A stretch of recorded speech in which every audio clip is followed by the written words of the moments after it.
Verdell Crockett is your stereotypical down-to-earth Arizona farmer. At 74, he still grows his own food and likes to get his hands dirty. I grew up on a tractor and on a horse. And there was always lots of work to do. A third-generation Arizonan, his ancestors settled the Gila Valley.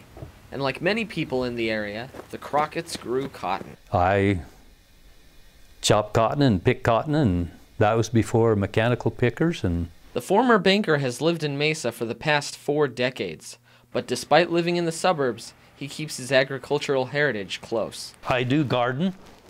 I like to keep my yard looking somewhat nice. To beat the desert heat, he doesn't go inside. He whips out his cowboy hat much like his father did. It's not necessarily the cowboy hat per se, it's a hat. Like I said, Dad always wore one that was wide brimmed and the brim was turned down like an umbrella all the way around. And he was in a state of constant sunburn, winter and summer.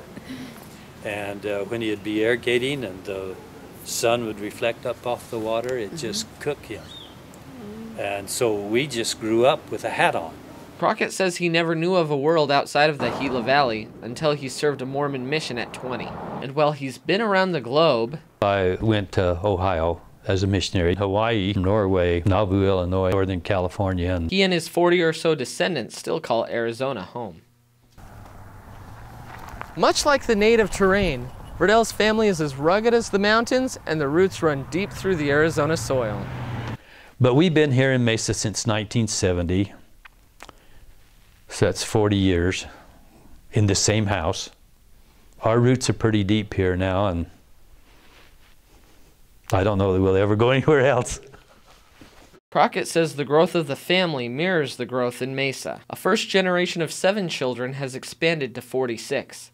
And while it could be an inconvenience, Crockett sees cramped quarters as a blessing. And that family room is 16 by 26 or something like that.